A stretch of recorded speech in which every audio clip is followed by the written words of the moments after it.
तो इससे ये जाहिर होता है ये बड़ी ही बकवास किस्म की बैटिंग लाइनअप है। ना इनके पास टेक्निक है ना ही टैलेंट है इनके पास।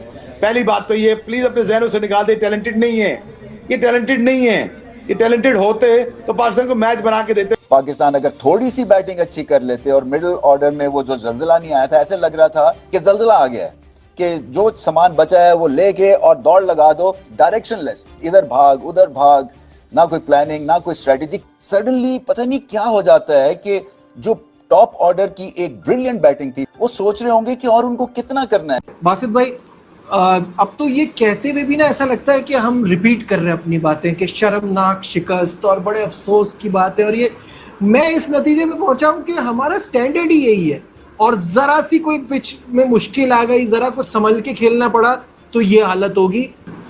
कोच साहब से मैंने ये पूछना था, ये पिच इंटरनेशनल लेवल की थी या नहीं, स्टैंडर्ड था? मैं असल में ना मैं बहुत पागल इंसान हूँ। जब मैं मैच देखता हूँ ना तो अपने आप तो मेरे साथ देखा हुआ है आपने, तो मैं अपनी बच्चों को बेटियों को बोलता हूँ आप अंदर चले जाओ। मैं इतना गुस्से में होता हूँ कि कर क्या रहा है। तो क्रिकेट रुलाती ज़्यादा है, हंसाती कम है। आप गलत दरवाजे से आ रहे हो यार। कहाँ गए बैटिंग कोच साहब जो सिर्फ नॉकिंग कराने के बैटिंग कोच हैं? क्या प्लान दिया था? जरा आओ सामने आओ। मैं अगर जर्नलिस्ट हूँ ना, मैं पूछूंगा क्या प्लान दिया था आपने। यार ये मेरा टेलीफोन तो नहीं है अभी, वरना मैं इस तरह करता। यार नजीब, पेन है आपके पास? मेरा नंबर लिखो जरा, 81090013। ये हाल है पाकिस्तान की बैटिंग का।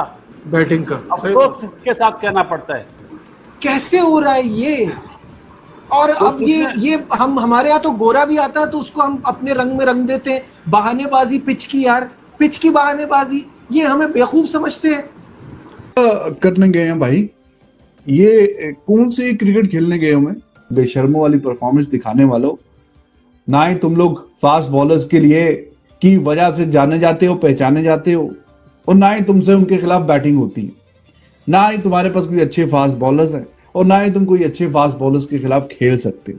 उसके लिए आपके बैट्समैनों ने शॉट्स डेवलप करने हैं जो नहीं कर रहे, फिर वो किस्मत पे डाल देते हैं कि जी लक बड़ी खराब चल रही है।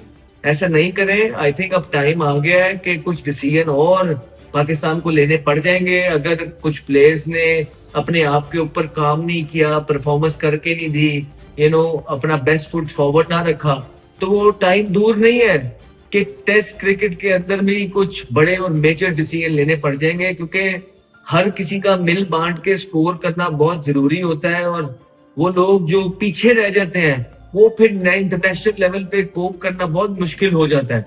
क्योंकि फिर एक दो प्लेयर्स की वजह से पूरी मुल्क की टीम सफर करती है। जो बैटिंग है वो I think it's not up to the mark. International standard पे जिस तरह टेस्ट क्रिकेट में आपको खेलना चाहिए, हमारे प्लेयर्स ना उस तरह के मेंटल फ्रेम में नहीं लगते। और साफ साफ दिखाई देता है कि क्योंकि ये लड़के ज़्यादा फर्स्ट क्लास नहीं खेलते, तो इनमें वो वाली शॉर्ट कमिंग साफ नज़र आती हैं कि लंबी बारियां कैसे लेनी है, 100 कैसे बनाने हैं, बड़ी इनिंग्स कैसे खेलनी। पाकिस्तान के टेस्ट कप्तान के तौर पर वापसी कर रहे बाबर आजम पहली पारी में तो बुरी तरह फेल हो गए।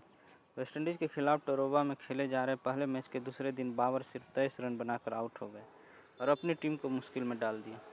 दूसरे दिन का खेल खत्म होने तक पाकिस्तान ने 3 विकेट खोकर 199 रन बना लिए। वेस्टइंडीज़ ने अपनी पहली पारी में 311 रनों का स्कोर खड़ा किया था।